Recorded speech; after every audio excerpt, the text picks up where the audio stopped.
Hello, my beautiful people. Welcome back to the Living Good with Jakeb Livengood podcast. My name is Jake or Jacob or whatever. It doesn't really matter what you want to call me.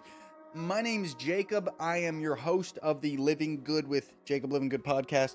And this is episode 40. I'm super fired up. I'm fired up. I'm excited. This is going to be a good one. I know I say it a lot, but it's going to be. Guys, I failed. I'm a complete and total failure. Totally.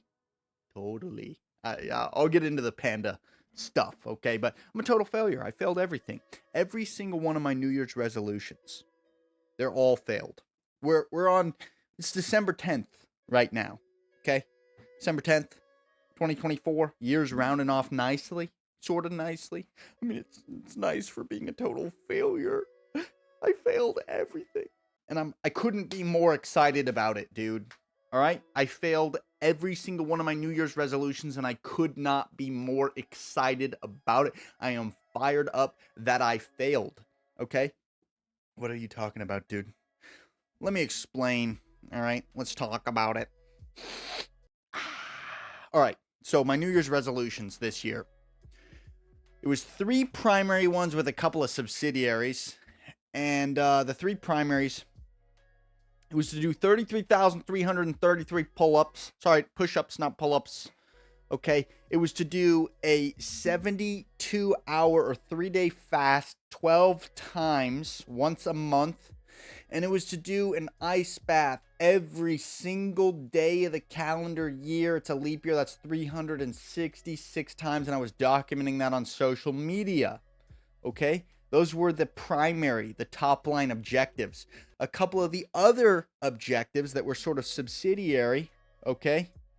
I wanted to launch my very own podcast. It was going to be called Living Good with Jakeb Livengood. Wait a second. You're actually watching that podcast right now, right? I wanted to launch this podcast this year. However, I wanted to get 100 episodes in this calendar year. And come September 28th or 29th or something back into September, I realized I hadn't even started it at all yet. So this is episode 40. It's December 10th. I'm not going to get 100 episodes unless I'm just slamming out several a day for the rest of the month. And that's just not going to happen. Okay. So that I fully intended to get my business to the point where it was consistently making $10,000 net a month this year. That didn't happen. I fully also intended to get rid of my chapter 7 this year. That has not yet come to pass. Okay, I failed everything. Not a single thing was checked off. I got my eyes surgically reconstructed. I was legally blind January 19th, or maybe it was 18th. I think it was the 19th. But I was told, this is how it happens, right? I was told, hey, you can't do push-ups for at least 2, maybe 3 weeks. When you come back in for a checkup, we'll let you know based on how your eye pressure is if you can come back to it. And I was like, oh man, all right, well, no worries. I'll just catch up. Okay. It's like 94 push-ups a day. So I'm like, oh, I'll be able to do this. It's not a problem. Well, it was a problem because that was the foothold that it took for the enemy to get in there and then go, oh, you know what? I'm already so far behind. Might as well just, we'll check that one off. We'll try that again next time, right? And then the push-ups stopped happening in perpetuity regularly, so we failed that one. And then the fasting. Come September, we did really good on that. Got 8 months in. Come September, I had a group. Life at 72 is what it's called. We got a little Telegram group. Maybe it's on WhatsApp. I don't know. But I got a bunch of guys in there. We got like 12 people, all accountability partners with each other, all super health conscious guys. A couple of them, they're dads. A couple of them got a couple of kids under 10 years old. But anyways, what just happened was come September, I don't know, everything fell apart. Everybody, we were up until September. We were all doing it the same days. We were scheduling it. We were talking with each other the whole time. We were reading scriptures together, doing Bible study while fasted, really, really in discipleship. Come September, I mean, everybody fell off together. and then it just sort of fell apart, and then I stopped doing it too, right? Which is like, my support system fell apart, and then I just gave myself that a little excuse, and I'm like, yeah, whatever. I've already hit my fitness goal. I'm at the acumen I want, so like, do I even really need to do fasting every month? Whatever. And ice baths.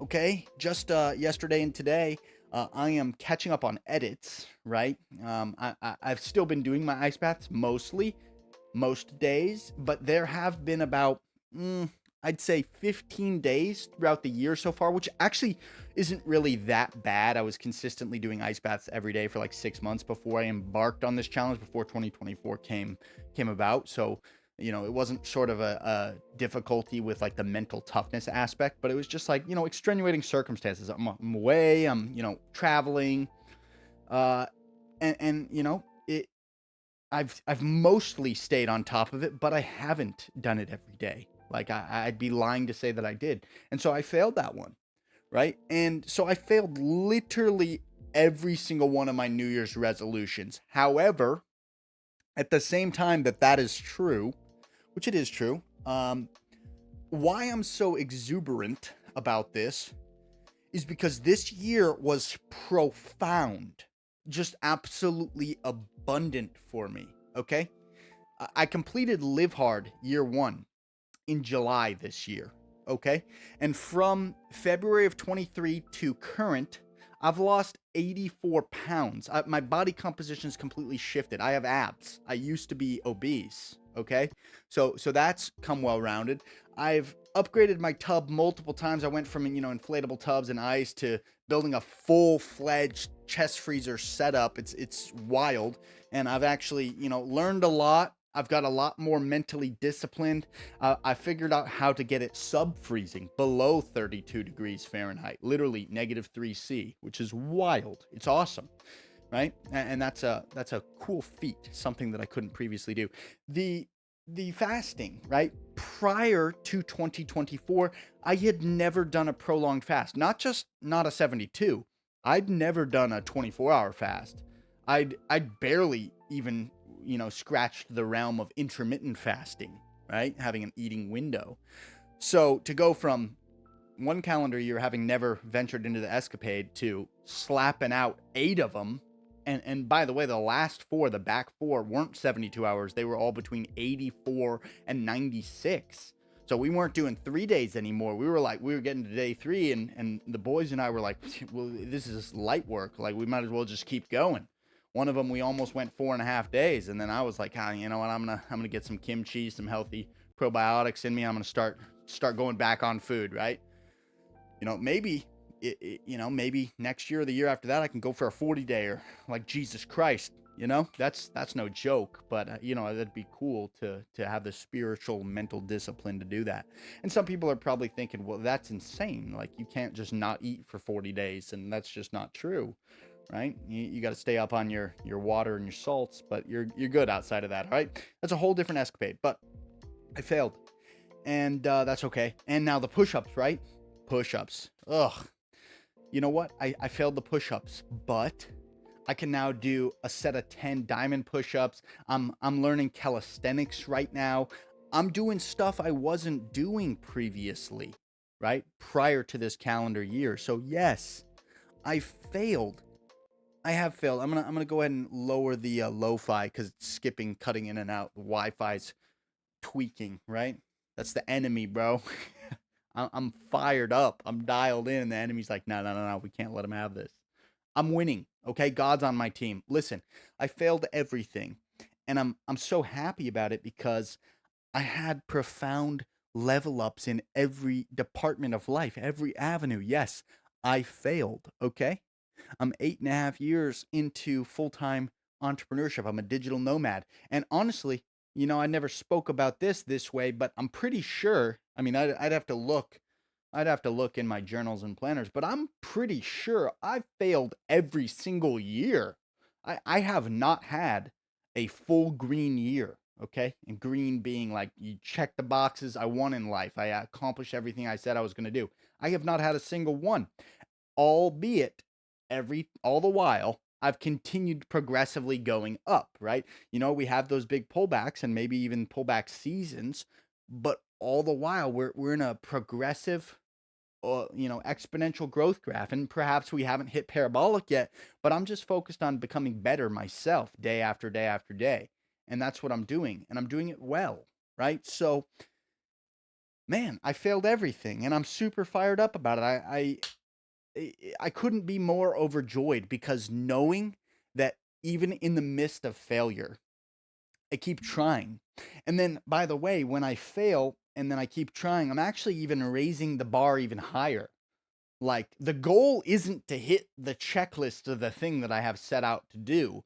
The goal is just to get better. And so when I fail, but I got a 60%, right? And then I increase the goal by 200%. And now, like, now I'm barely getting 25-30% on the goal, but then I keep pushing up. And then a calendar year later, now I'm hitting 55% on that goal, which prior year, that's 110% of the goal, right? So we're in a progressive growth graph and we're consistently growing. We're consistently putting out higher KPIs, but but I'm still losing. But that's because I have unrealistically high expectations for myself because I'm a winner. I want to win. Okay? So I failed everything and I couldn't be more overjoyed because in the face of failure, I don't give up. I actually just get more hard-headed. And like to look at all pillars of my life, health, wealth, love, and happiness over this calendar year, they've all had meteoric rises. And so, yes, I failed the goals I had set out for myself, but I'm not the same person I was come January 1st, 2024, not even close. So, does it matter that I failed? I don't think that it does, right? And it's like, okay, let's look at each of the things individually, right?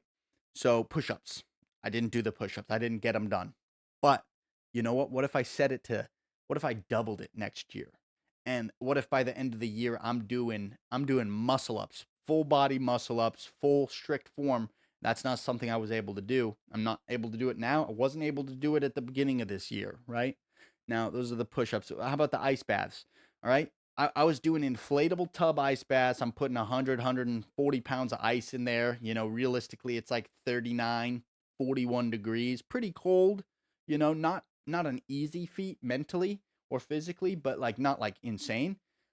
I'm literally now I'm doing sub freezing, literally sub freezing, and I'm sitting in there longer than I was when I was doing those warmer temperatures. And it's funny to say 39 degrees Fahrenheit and warmer in the same sentence, but now I'm doing sub freezing, and that's honestly like psychopathic behavior. Like people would think, dude, that's like too much. You get the same cold shock benefits from the cold shock proteins at 60 degrees that you do at sub freezing. It's like, yeah, you do get the same physiological benefits, but the mental benefits of knowing that I can sit in below freezing, literally Arctic conditions, and I can sit here and calm my mind and convince my mind you're good, you're chilling, sit here for 5 minutes, you're gonna be just fine, and then I can go ahead and actually do that. That's wild, dude. My control over my vessel is insane. Like, I know that my boss voice is 100 completely percent in control of my, you know, female dog voice, right? I'm trying to stop cussing, and I made incremental steps forward with that this year too. So trying to clean up my mouth for my discipleship for the Lord, right? All right, so ice baths. Yes, this podcast, man, I wanted 100 episodes. This is episode 40. Maybe perhaps I get to like episode like I don't know, 45. Maybe I do 5 this month or something. I don't know. I don't know what number it's going to be, but it's sure not going to be 100. But guess what?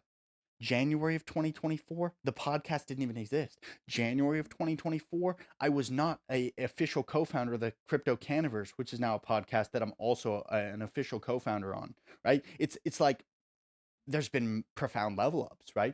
And being on camera in that way and talking freeform, flowing, getting in that flow state of my, proverbial thought process, that skill has refined itself massively this year. I failed my goal, but my goal was very large, right? So it doesn't even matter, right? Now that's just the primary goals. The other subsidiary goals, right? The bankruptcy's still there, still looming over my head, right? It sucks. I got no leverage, but does it even really matter if I'm progressively realizing a worthy ideal and I'm moving right in the right direction? It doesn't actually matter, right? Because it'll sort itself out in time. I have to control the controllables. That's currently not a controllable, right?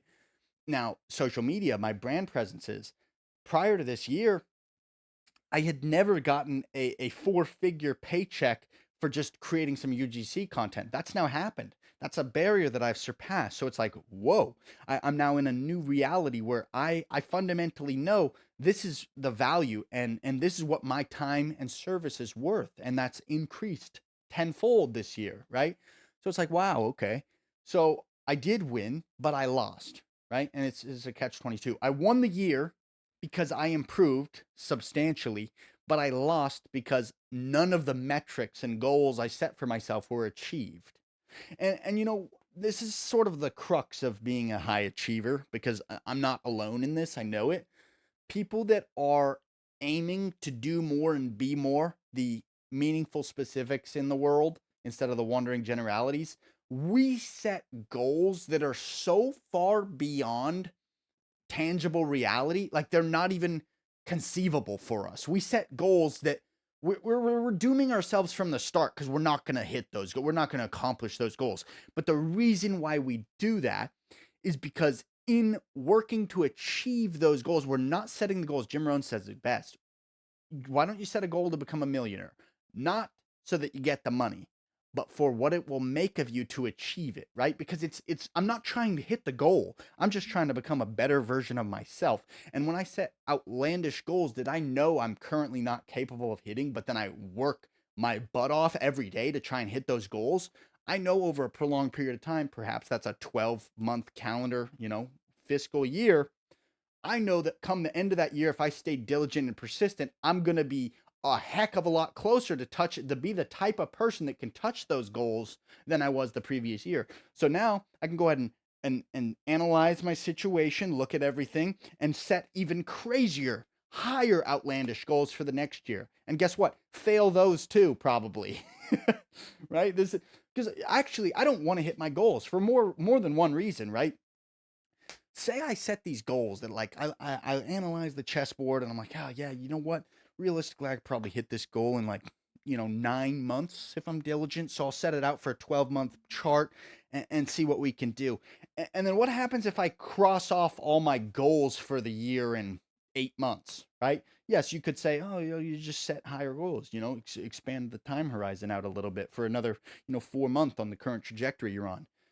I doubt that's what would happen. What would more likely happen is you'd go ahead, you're coming into the holiday season, the winter season when everybody, all the people in normalcy, even your family, and it's terrible that your family will be the biggest mental burden on your task load and trying to convince you to stay in your box, right? And that's just an experience I've had and I love them dearly, but they don't want the same things that I want, right? And so if you check those goals off in 8 months, what's more likely to happen is you go, I was already successful this year. I can let off the gas a little bit. It's the winter. It's time to just chillax, hang out with the family, let off. Let's get on the brakes a little bit. No more gas. All right, it's all good. I already won the year. And then you start going the wrong direction. You start eating a little too much. You start getting a little bit less disciplined. You're not getting up at 2 in the morning anymore. Now you're completely destroying the momentum that you've created over the last 8 months. Come to January, you're just not sprinting, man.